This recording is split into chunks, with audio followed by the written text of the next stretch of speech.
This is the Tree of Life, Season 4, Chapter 2. In this episode, we will be talking about how the spatial non-consensual actor appears to adopt archetypal behaviours and features pursuant to the deferral of their expectations by the archetypal consensual actor. To start out, as we can see from the example of the dance floor and the two suitors given in previous podcast episodes, displacement of an archetypal consensual actor by a spatial non-consensual actor actually increases the fitness of the archetypal consensual actor by making them more appealing to other suitors. It does this by promoting a reciprocal linking of attentional emphasis to desirability. Which is to say, the displacement of the archetypal consensual individual makes them more appealing sexually to potential suitors by association and resemblance.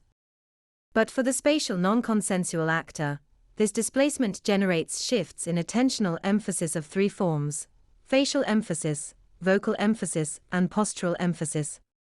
Now these shifts in attentional emphasis are subjectively held by the archetypal consensual actor. Which is to say that the spatial non-consensual actor appears to adopt, or is interpreted according to, archetypal figures in three dimensions.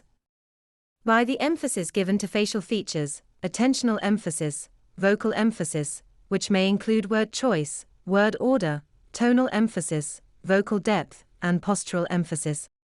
These three dimensions of attentional emphasis produce what is called resemblance. Which is to say, that through displacement of the archetypal consensual actor, they appear, to that actor, to have acquired similar features, which belong to archetypal figures within their archetypal constellation. But, so too, as part of this, must the negation between these archetypal figures be preserved in the corresponding dimensions of emphasis.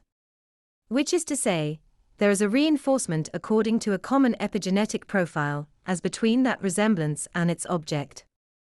But, because there will be negation underlying that archetypal resemblance, it will include some degree of alteration to the affectations of spatial territoriality. In effect, negation by the spatial non-consensual actor in response to deferral of their expectations manifests as greater resemblance to the archetypal consensual actor. In contrast to an intersection and displacement event as between two archetypal consensual individuals amongst a lineal line, which decreases the fitness of the displaced individual temporarily. Displacement of an archetypal consensual individual by a spatial non-consensual actor actually increases their fitness by making them more desirable to potential suitors. Now, it must be said that this interpretation, according to family resemblance, that is, the attentional emphasis created by displacement of the archetypal consensual actor, is free, in the sense that any potential suitor may benefit from that subjective interpretation. In other words, if for example we are talking about two suitors approaching an archetypal consensual individual at the same time, one may produce the displacement, spatial non-consensual, whilst the other may benefit from it, archetypal consensual. It is merely a question of where the attention is fixed at a particular moment. Thus, we can see that family resemblance is the other side of sublimation.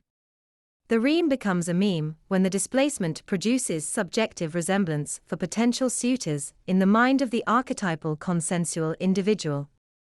That's the podcast for today.